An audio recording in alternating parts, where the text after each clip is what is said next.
Hello, everyone. I hope everybody's doing okay.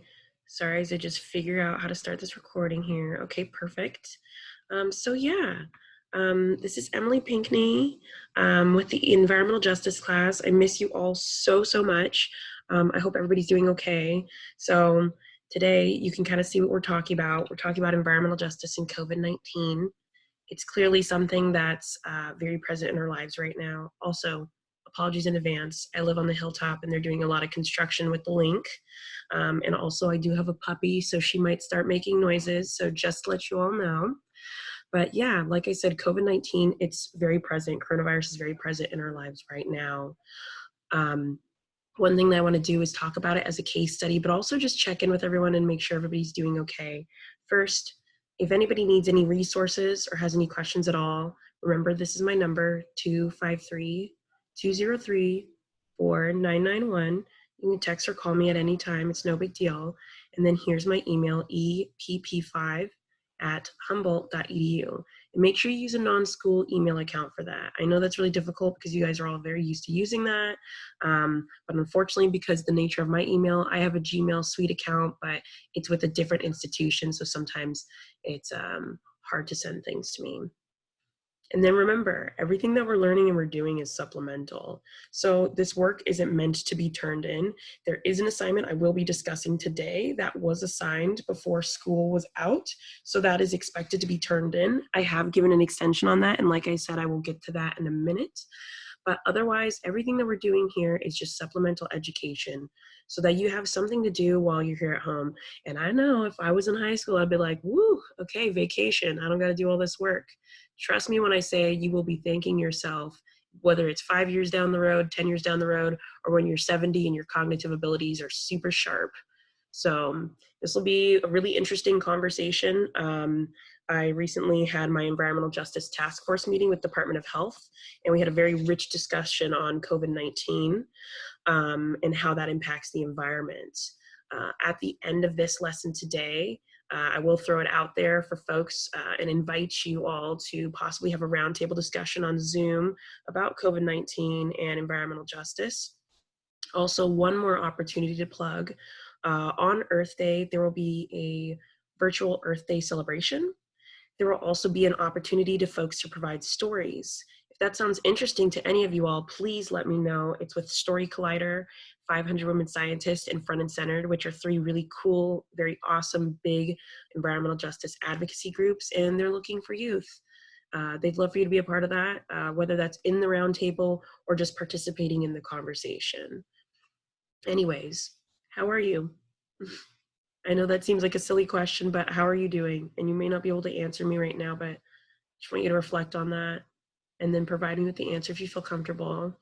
How's your family? Are you or someone in your family an essential worker? Thank you so much first. If you are, isn't it interesting how the people who we call essential workers, who those folks are? Isn't it also interesting what kind of wages those folks have? Or what demographics those people represent, who are essential workers. I hope that you all are saying thank you and recognizing these folks if you're at the grocery store or if you're at a drive-through, or if you, like me, live in an apartment complex where we have someone who comes and cleans our stairwells. Thank your essential workers, and also think about who those essential workers are. Those essential workers are a lot of folks that we've talked about in our environmental justice lessons. Folks who are usually from marginalized communities, folks who may not have the same opportunity to education, specifically if you're speaking about folks who are working in more maintenance or more labor-driven career paths. So make sure you thank those essential workers and just think about who those folks are and how you can show your appreciation. And do you need any support right now? Up here, phone number and email. If you need any support, any resources at all, if it's difficult to watch these videos or be a part of classes because of things related to internet, let me know, let somebody at SAMI know, but let us know how we can help you. Do you need things at home, healthcare supplies? Are there things getting in the way of you being able to participate in classes? Please keep us informed of how we can support you. We can find ways to support you especially if you're someone who is right now the head of your household due to whether that's illness or someone being an essential worker. So for now, our main projects are going to be suspended to focus on the supplemental content. I want to make sure that you all have the ability to learn the concepts that we're doing right now, and that becomes a little bit more difficult with our independent projects. However, I know some of you are further down your path in these independent projects and have a very strong passion for it, and it may be something that you want as a senior project for college. For students who wish to continue on your projects in that way, please give me an email, give me a call. We can either find a digital way to finish it, so that might mean having Zoom calls with representatives in the community, working with external partners via email, or that could mean that we continue your project into fall 2020 when we can see each other face to face again. And just know that, whatever opportunities there were right now for your project, there's going to be more opportunities. I don't want folks to feel at a loss or feel any type of hopelessness that, because some of you had such amazing projects and we're so far down the line, and I want to make sure that everybody has the ability to be able to engage in that if you still choose to. But right now, this is a time to learn, to reflect, and to slow down. I think this has become an opportunity, I know for me and many other folks, to just kind of put the brakes on all the work that we do, the go, go, go that we have in society, and give us the ability to stay home and look and see what we're doing, not just how we are in terms of our daily lives and our work, but how we are socially with our families and how society treats one another. So today, what we're going to be doing is talking about, like I said, COVID-19 as an environmental justice case study. We're going to talk a little bit about what does it mean going back to normal? What does going back to normal actually mean? Because everybody keeps saying, well, things will go back to normal. We'll talk about this when it's back to normal. Oh yeah, when things are back to normal, what does normal mean? And then we're also going to talk about that take-home essay that I assigned earlier prior to our quarantine. So let's go to that first, because that's the last thing we talked about. Okay, so as you can see here, I changed the date. So our original date was due the 15th, which is today, and that is not what I'm expecting from anybody at all. No one will be expected to have their take-home essay due by today. I also will be a little bit more lenient on terms of grading. I know that, like I said, there's going to be individual situations for different folks. I know some of you are taking care of people at home, and I know some of you might be working in essential care roles. If that's the case, like I said, you all know my rule. You know what's in my syllabus, early and often. Let's have a clear case of communication here. I'll also be reaching out to some of you folks, especially who haven't been able to reach out to me. But like I said, we have a little bit more time on this. And so in this essay, sorry about that, everybody. So in this essay, I would like for you to work really just on your written communication and your analysis of the concepts that we've already been talking about. I'm not looking for right or wrong answers. In these take-home essays, what I'm really looking for is that you understand what we've been talking about in class, and that also you can provide some sort of evidence for your argument. So these are the main things I'm looking for, and these are the main things I look for in your entire class grade. So I'm looking for effective communication about the major environmental justice theories and themes. And those theories and themes are, so for instance, in environmental justice, who are the people impacted the most? Those are folks who are usually underrepresented from marginalized communities. That's themes like, ecofeminism is a possible solution, but also a trend that we see over environmental justice. So things like that is what I'm looking for. And then I'm looking for folks to explain how structural factors and community characteristics influence environmental and health outcomes. So what does that mean? What is a structural factor? What is a community characteristic? So those could be things like institutions. So a structural factor could be the fact that, in Black communities, you see more churches. And those churches are places where people find their sources of information.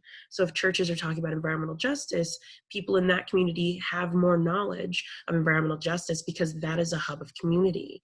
Community characteristics could also be like parks. How many parks are in this community? Are there more parks in this community because folks are more affluent? Is it because there are more white folks living in this community? What does that mean? How does that influence environmental and health outcomes? So influencing environmental outcomes. So for instance, is the air quality better here because there's more trees? Does that mean that there's people who have less asthma rates? And specifically that this right here, we'll be talking about a little bit more too when it comes to talking about COVID-19 and environmental justice. And then third, describing the policy, health, community, and quality of life consequences of environmental injustices. What does that mean? What am I talking about when I mean the quality of life consequences of environmental injustices? So that means when I talk about health, asthma rates being poor. When I talk about policy, I mean, that can mean, so for instance, environmental injustice, that could be an oil company putting money to make sure that certain policies don't pass in certain communities so that they can make sure that their plants could be in that area. So that one's a really interesting one. So what are the consequences of environmental injustices? So 4, describing how affected groups, policymakers, academia, and the media have responded to environmental justice cases. So affected groups, so who's being impacted the most? Who's being impacted the most? Who's being impacted directly by environmental injustices or an environmental justice case, and what has their response been? Has it been to protest in the streets? Has it been to contact their policymakers? And policymakers, what is their response? All right. And then 5, analyzing and critiquing the current efforts to the academic and political conversations about environmental justice. What I say a lot of the times is a lot of this starts from education. It's always like, where can you get to people first? It's when they're a kid, when they're young, and they start through education. And then when you go through the educational system, that's a lot of times where you learn your value system, where you learn how to learn, where you also learn how to have empathy and respect for other people and their ways of learning and their conversations. So what kind of efforts do we see in the academic realm? But also in the political realm. The laws that we make can shape how society moves. The laws that we make can also shape how people see each other and how they care for each other, whether that's caring or not. Political conversations around environmental justice have been all over the place because sometimes they're driven by business. They say, we want business, right? So how can we have this environmental injustice, be reckoned with if we care about business? Sometimes the political conversation goes to humanity. Well, we can't have this business here because people are dying. We can no longer do this. We can no longer pollute this community because people are dying. So this is a very interesting one too. The current efforts, it's been very important for this paper. So the expectations, so just to make it fair for everyone, I'm not really a stickler for this, but I appreciate this because then it grades everybody the same in equity. This isn't because I'm looking to dock anybody points. Not trying to be like, oh, how dare you used Garamond instead of Times New Roman. I'm really just looking for some consistency across everybody's work. So I'm looking for 2 to 3 pages, no more, no less, double spaced. I will say 2 pages double spaced really is like 1 page single spaced. You can get there. And I would say it can be easy if you have something to talk about. But if this feels like this is difficult to get to 2 pages for you, let's talk. You have my email and my phone number. Let's talk. We can get you to this amount of pages if we just start talking about these concepts. So Times New Roman or Arial font, 12 point. Like I said, it's really just for consistency, but also so that I can read it. It'll make it a lot easier for me to understand what I'm looking for. And then 4 cited sources using the citation sheet that I passed out. And that's just how to cite sources, how to read scientific papers. And I'm looking just for 4 cited sources here because I want to see that you have a diversity of not necessarily opinions, but voices. So the diversity of voices. So what I'm looking for is making sure when you get those cited sources, who are those authors? Are you just getting sources, you know, from like Times New Roman or The Hill, which, you know, I can say I'm guilty of that. I do that all the time. You're like, okay, I said Times New Roman, excuse me, New York Times, The Hill, Wall Street Journal. Those are great, but let's also look for authors from different communities, whether that's underrepresented communities, people of different gender identities than yourself, or even maybe looking for a paper or a source from someone who doesn't believe in what you believe. And you can add that to your answer here. So I have 2 questions here, and I'm really only looking for you to answer one of the 2 questions. I am not looking for you to answer both of these unless you feel that you really want to, which can be great for conversation. I will be discussing both of them, but I really just am looking for you to answer one. And like I said, there's environmental justice concepts that we talked about in the classroom that can apply to these. That's why I kept saying throughout class, I was like, this can help you with the midterm, this can help you with the take home.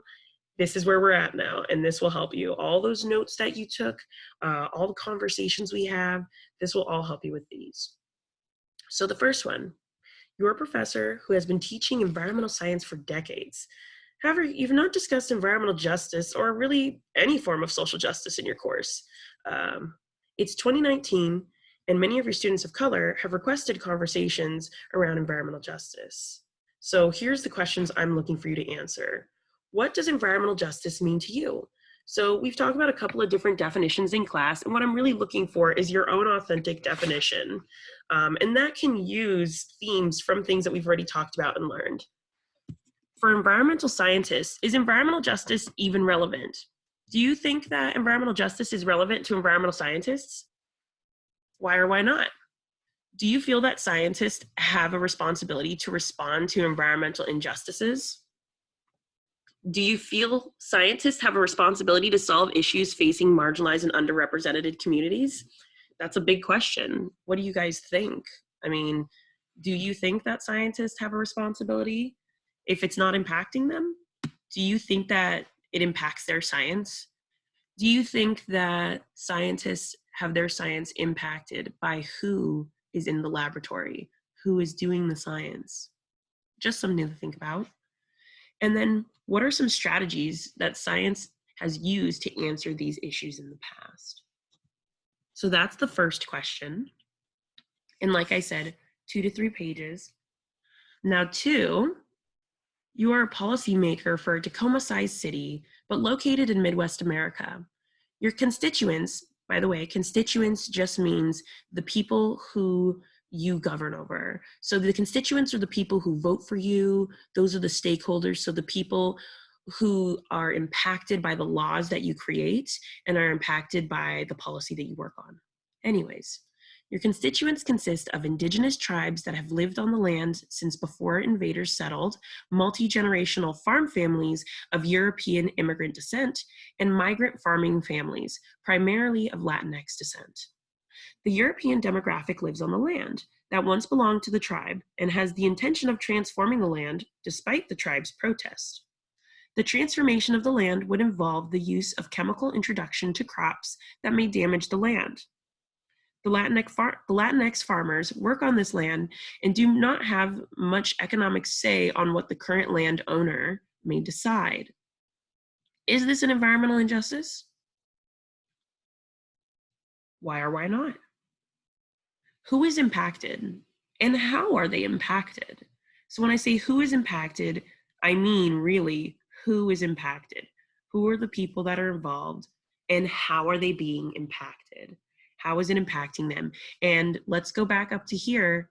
When I say how are they impacting them, I mean what are the policy, health, community, and quality of life consequences of environmental injustice? And the question is it an environmental injustice? Who knows?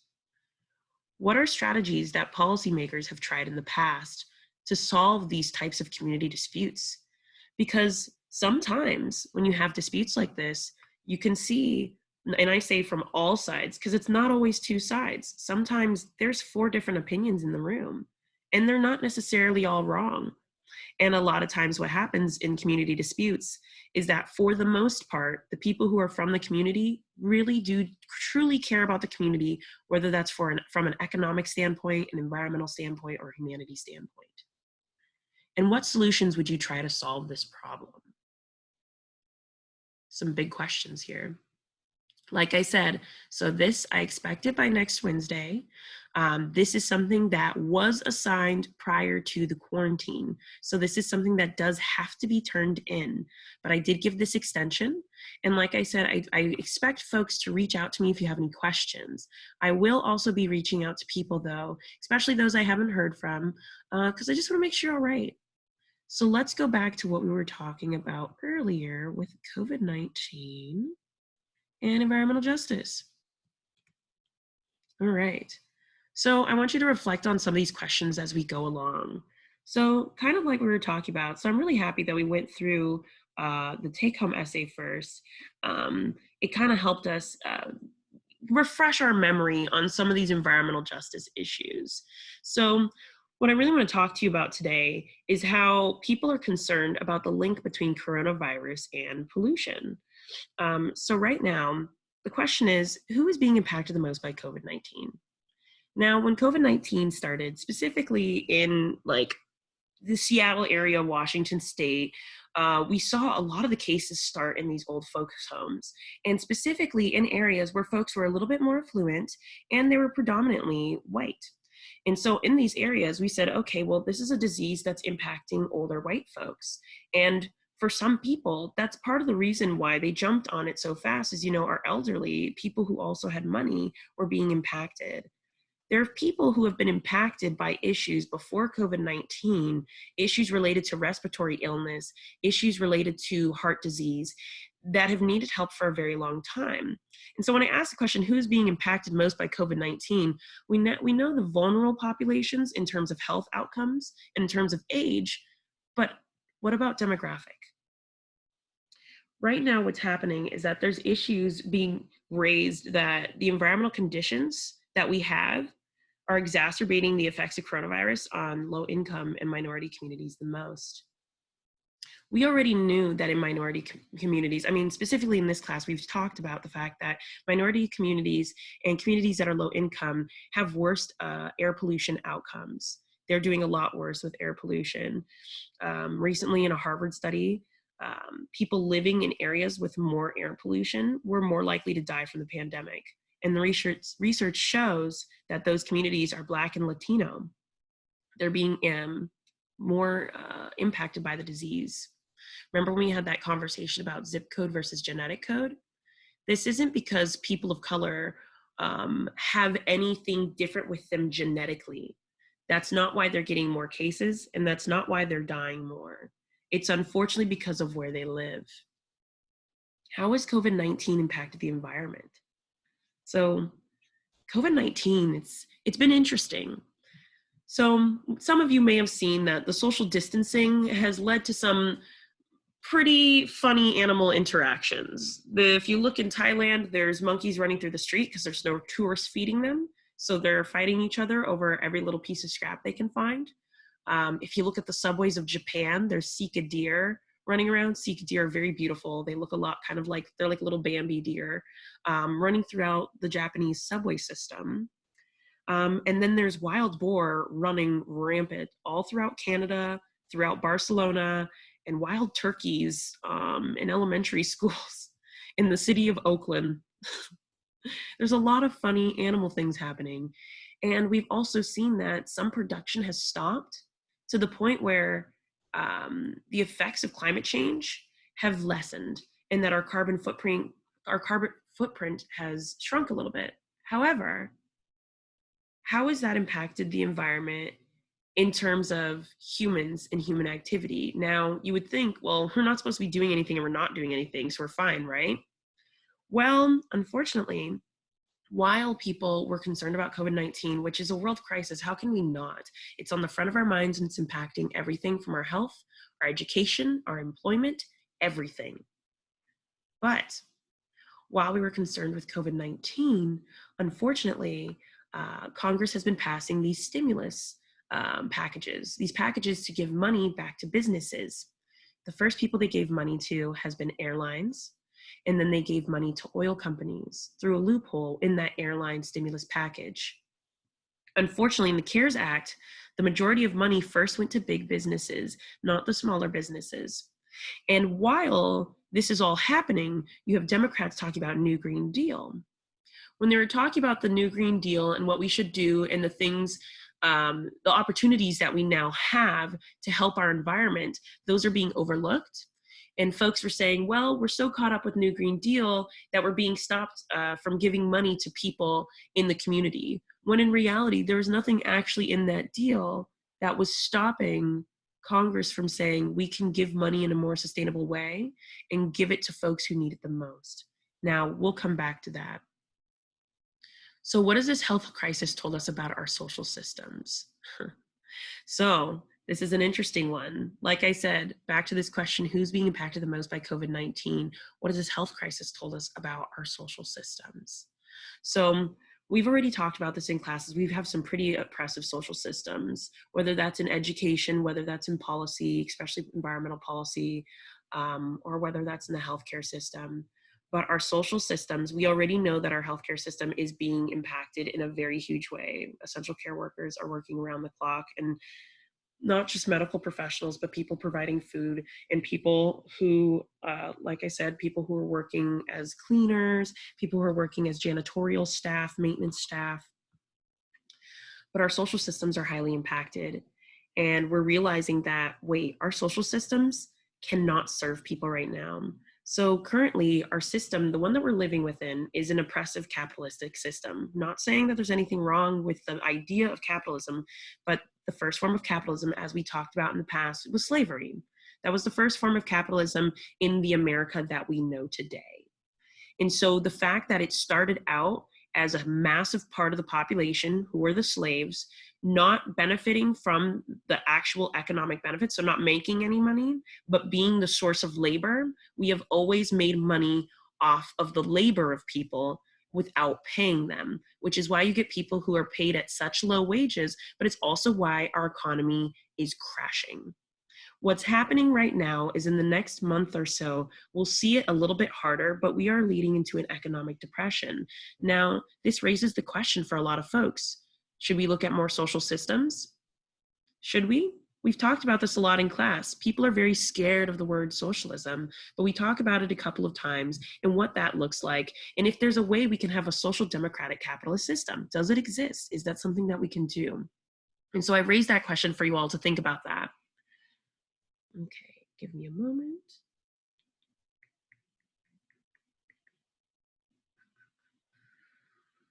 Okay, so back to who's impacted the most. So we see that there's big cities with the higher rates of minority communities are suffering from death of COVID-19 at a higher rate.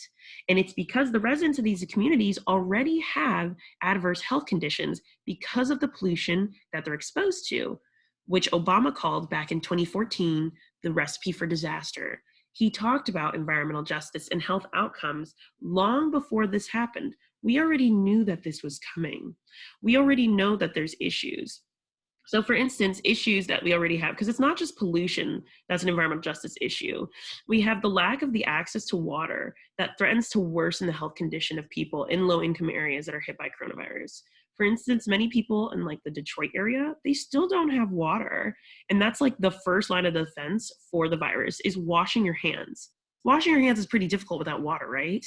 And then we see people buying up all of this, what's it called, hand sanitizer, and selling it to people. Right now in Detroit, they have 6,200 coronavirus cases, 6,200, and over 325 deaths. Isn't that wild? It's wild. Just to give you a personal story, and this is a personal story, so it's isolated, but let's talk about how bad this really is. Because some people aren't talking about it. They're not talking about how serious this issue is. And I really hope all of you are taking it seriously at home. I really hope you're washing your hands. I know sometimes I'm the worst and I am, moving really fast, walking my dog, going to the grocery store. I'm not thinking, but please take it seriously. One of my best friends, I told you before, I have friends who live in like Seattle area. Her uncle, he was a 45-year-old man, and he's a Black man. And he lives in South Seattle, which we've talked about before, especially the area he lives in, Beacon Hill, has a lot of exposure to air pollution, but specifically airline pollution, which airline pollution really doesn't have a lot of regulations at all.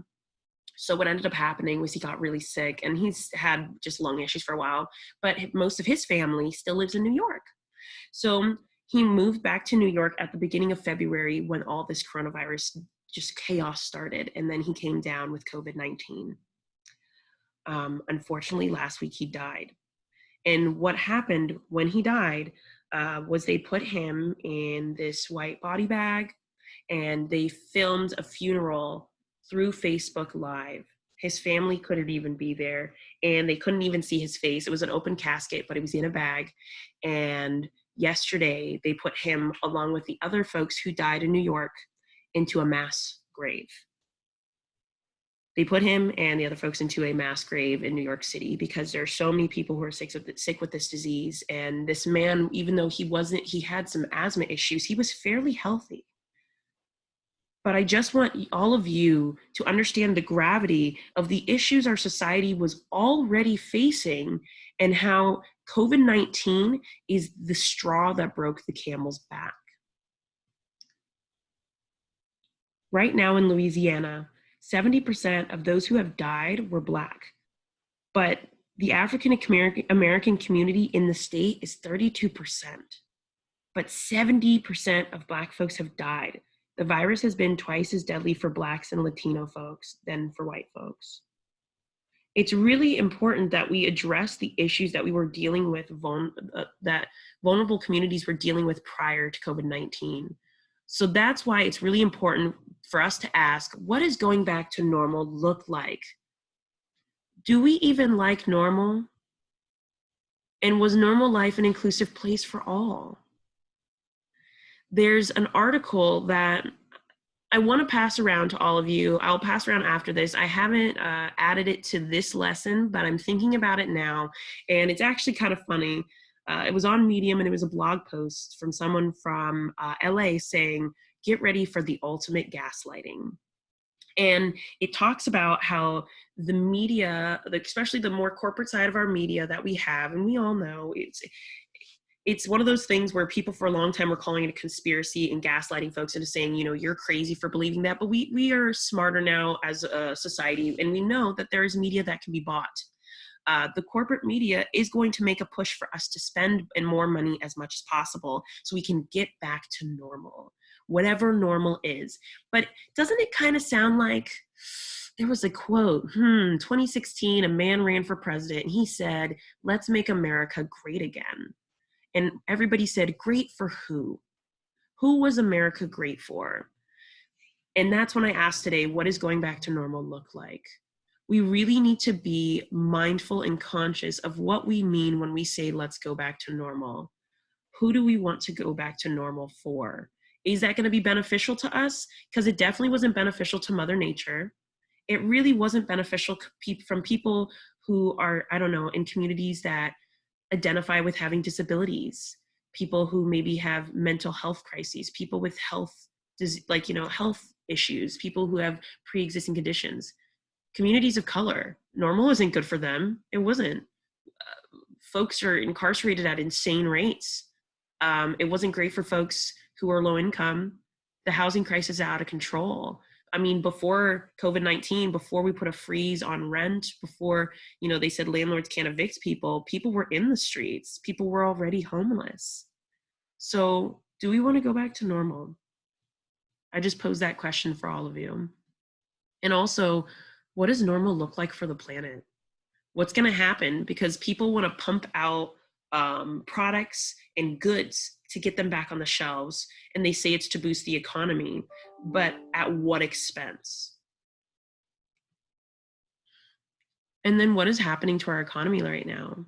Is it a good or a bad thing? What are some solutions? One of the solutions, like I said, that's going to be proposed is to start business as soon as possible. But this also means working day and night. Power plants and any sort of manufacturing plant that does contribute to pollution and fossil fuel pollution specifically, they will be working longer hours. They will be employing people, which will be great, but there's green jobs that can take those places. There's green jobs that can take those places because those workers are in danger as well as the environment. So who is it really beneficial for? And then if we do start doing industry super, super fast and we let all those fossil fuels go into the air at a much more fast and intense rate, what does that look like? Are there opportunities here? What can we do? What can our policy look like right now and in the future? Next week, we'll talk a little bit more about the new Green Deal. But I want to bring that to you now. I specifically am working on the new Green Deal with Washington State. So especially for folks, young folks who want the opportunity to work on some policy during this time, please email me. It'll be really fun and exciting. There's a lot of people who are going to be running for Washington State Senate who support the new Green Deal. That'll be looking for interns, whether that's people to help with the community outreach side or whether that's people to help with these campaigns. But it's important to talk about the different options that we have here because there's no one way to do things. There's no one way to do government. There's no one way to do economy, and there's no one way to engage with the community. We've been told for a very long time that this is the way things go, this is the way things are, but I behoove you to challenge that, especially after this class. And I just want to leave you with this last quote. This quote is in the New York Times opinion piece that I sent you all, written by Rihanna. Rihanna Gunn. I can't remember her last name right now, but she's on there. She does a lot of environmental justice policy, and she's specifically working on the federal version of the new Green Deal. I'm working on the Washington State version and hopefully the Pierce County version. So stay tuned. But the question is, why is it opportunism when we try to design policy that would address more than one problem at a time, but it's efficiency when businesses do the same? And this question was posed when they say more than one problem at the same time. This talks about business, equity, and sustainability. And this talks about the businesses specifically involved, i.e. Businesses like ExxonMobil and airlines that ended up getting money and ended up having their policy pass versus a lot of the new Green Deal. So right here, I have some more articles on environmental justice and coronavirus. And these are environmental justice and coronavirus, as well as an article that specifically talks about what happened while we were worried about COVID-19, which is right here. These two right at the bottom are opinion pieces. This one is from the Union of Concerned Scientists. This one's New York Times. And then these two specifically talk about the folks in communities that are hit the hardest by COVID-19. And then right here, I want to know how you can help folks at home. So educational resources, food resources, social time, let me know if you have those resources or if you need those. And then if anybody's interested in a Netflix party and discussion, this is something that I'll be doing, something that I designed to be doing in my position at the zoo, but I also want to offer it all up to you. There's a lot of fascinating documentaries, and it's really fun just to do the instant messenger thing. But I know it's really hard because we're all in our homes and it's very difficult to be social. And so what I really want to do is just create a space where you can all have a roundtable discussion and just talk with each other. I want to make sure you all are seeing each other because I know it's been a while and I just miss seeing your faces, and I need to make sure that you're okay for my sanity, your sanity. But make sure you take care of yourself. Like I said, my number is 253-203-4991. My email is epp5@humboldt.edu. All right, thank you all.